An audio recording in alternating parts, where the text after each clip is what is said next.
Presiden ke-7 RI Joko Widodo yakin PSI akan jadi partai besar. Sementara pendiri PSI menyebut ada peran penting keluarga Jokowi di partai tersebut.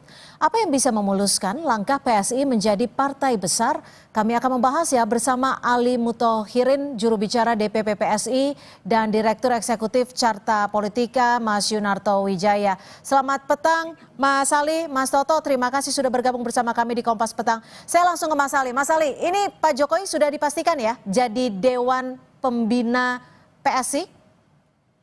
Terima kasih Mbak Cynthia, selamat sore Bang Yun.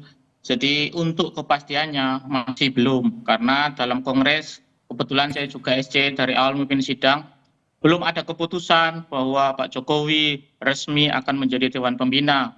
Namun dalam Kongres kita putuskan bahwa susunan dari Dewan Pembina sudah ada, ketum, sekjen nanti menjadi anggota, para pendiri 2 orang, dan kemudian ada 1 dari perwakilan DPW PSI yang menjadi Dewan Pembina. Nah, nanti itu yang akan menggodok, membincang siapa ketua Dewan Pembinanya. Nah, begitu Mbak. Jadi belum ada kepastian apakah Bapak Jokowi menjadi ketua Dewan Pembina atau kemudian memberi semangatnya ke kita secara langsung. Menunggu keputusan siapa nih untuk memastikan Pak Jokowi akan jadi ketua Dewan Pembina atau tidak, musyawarahnya dalam bentuk apa dan kapan sekiranya keputusan tersebut? Jadi yang nanti akan menentukan ketua Dewan Pembina adalah struktur anggota Dewan Pembina yang kemarin dalam Kongres sudah dibentuk, Pak. Yang tadi ada perwakilan ketum sekjen mewakili pengurus DPP, kemudian Dewan Pendiri nanti ada 2 juga, sama 1 dari perwakilan Dewan Pimpinan Wilayah PSI di Indonesia yang akan diwakili oleh Ketua DPW NTT, Pak. Nah, 5 orang inilah yang nanti diberi tugas dan mandat oleh Kongres menentukan struktur Dewan Pembina, begitu, Pak. Oke, Mas Toto, PSI kan sempat mengakui ada peran keluarga Jokowi. Itulah yang memuluskan langkah Kaisang kembali jadi ketua umum. Lalu apakah posisi ketua Dewan Pembina ini bisa dipastikan menurut perspektif Anda? Ya, pertama saya berikan selamat terlebih dahulu sudah selesai melakukan kongres, terpilih ketum baru rasa lama ya, tanda kutip incumbent-nya Kaisang, dan melalui proses yang menjadi simbol katanya partai super TBK. Walaupun kemudian dalam e-voting ini pemenangnya sudah bisa diperkirakan juga, kira-kira seperti itu ya.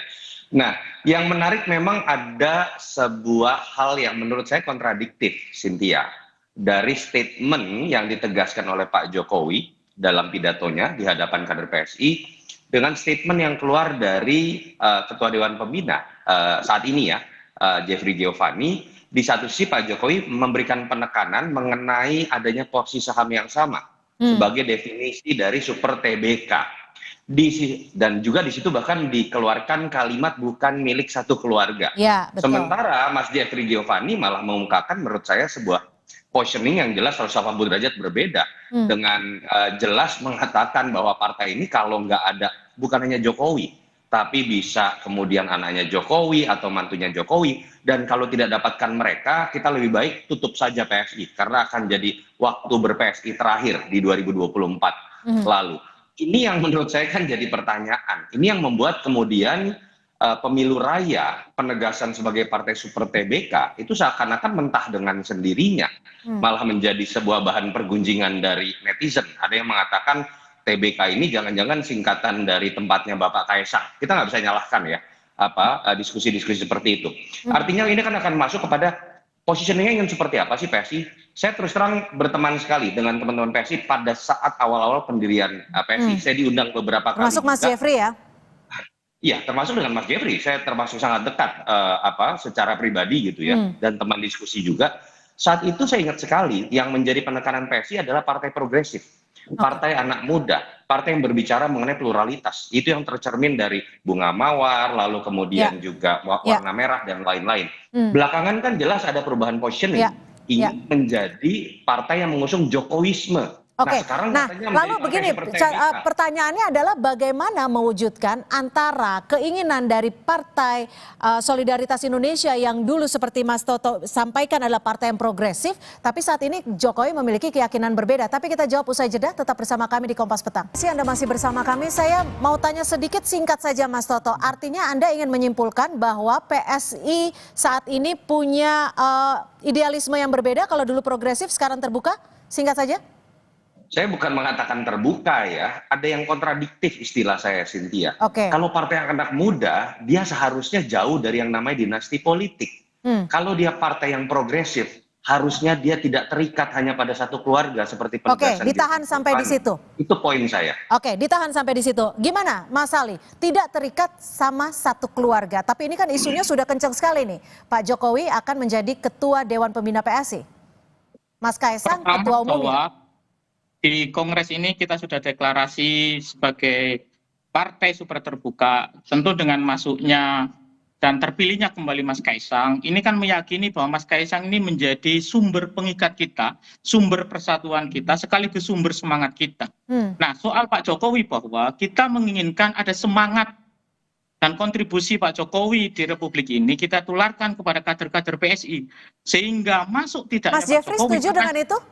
Semangatnya dari Pak Jokowi inilah yang kemudian kita hadirkan di tengah kader-kader PSI, Pak. Jadi bukan Mas soal Jeffrey sosoknya setuju Pak dengan Jokowi, itu, Mas Jeffrey Giovanni?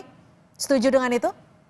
Setuju, tentu ini juga kita sudah diskusi semua dan Pak Jeffrey sebagai Ketua Dewan Pendiri juga yang kemarin Dewan Pembina sudah hadir sejak awal mengawal semuanya. Dan tadi juga bisa kita dengar bagaimana pendapat Bang Jeffrey. Cuma soal apakah kemudian ke depan partai ini tergantung Pak Jokowi apa tidak, maka kita ingin mengambil semangatnya. Dan di PSI tentu kita punya tanggung jawab besar di internal sesuai dengan pesan Pak Jokowi bahwa besarnya partai ini harus dibarengi dengan konsolidasi secara kuat dan masif. Gimana, Mas Toto? Sampai pada tingkatan ranting begitu. Pesan beliau begitu.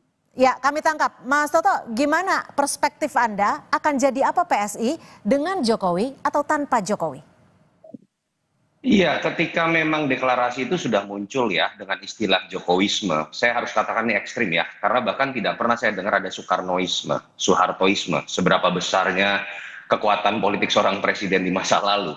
Artinya memang sudah ada pergeseran, partai ini akhirnya masuk pada skala lebih ekstrim pada sebuah sistem kepartai yang dulu mereka kritik, yang seakan-akan hanya milik dinasti politik tertentu, milik keluarga tertentu. Bahkan mereka lebih ekstrim, masuk pada paham isme seorang tokoh.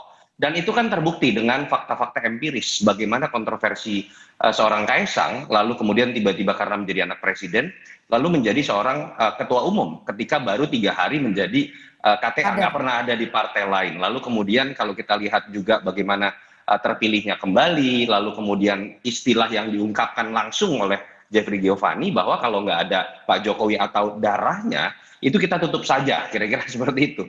Ya artinya memang mereka sudah bergeser, masuk pada situasi sistem kepartaian yang memang harus kita akui ya, itu masih terjadi di hampir semua partai. Tapi kan Pak Jokowi tadi menegaskan juga bahwa ini milik semuanya, tidak ada milik keluarga ataupun orang tertentu.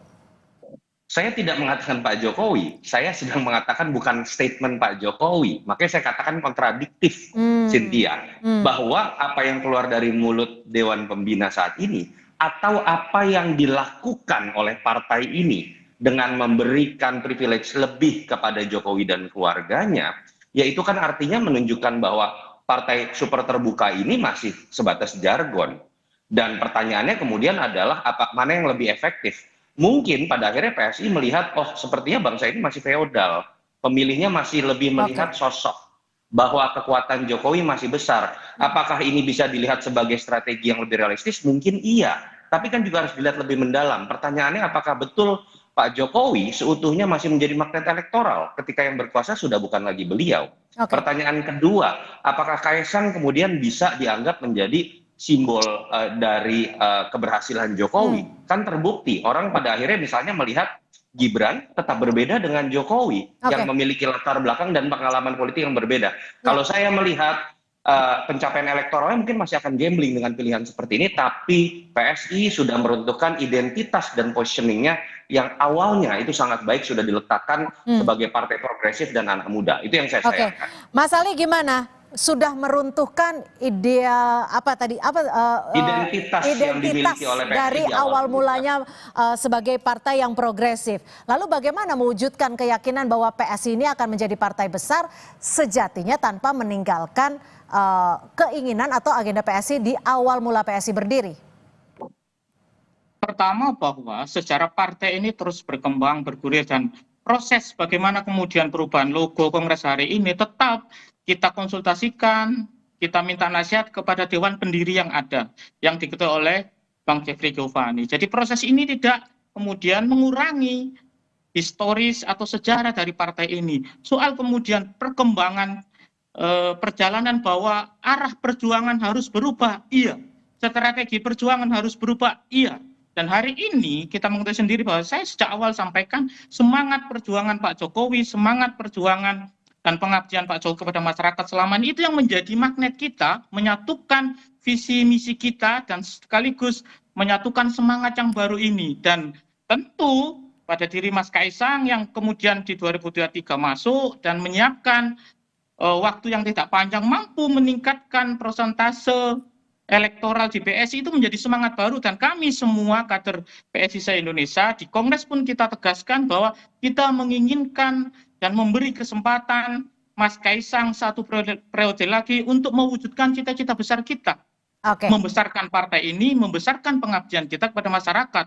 Nah, soal apakah nanti kemudian skemanya kita atur bareng-bareng, kita siapkan bareng-bareng sesuai dengan perintah Pak Jokowi ketika memberikan pesan kebangsaan bahwa harus ada penguatan struktur sampai ke desa-desa. Artinya ini yang selama berarti ini perintah Pak Jokowi jadi salah satu yang terpenting ya. Terima kasih Mas Ali Muthahirin, juru bicara DPP PSI.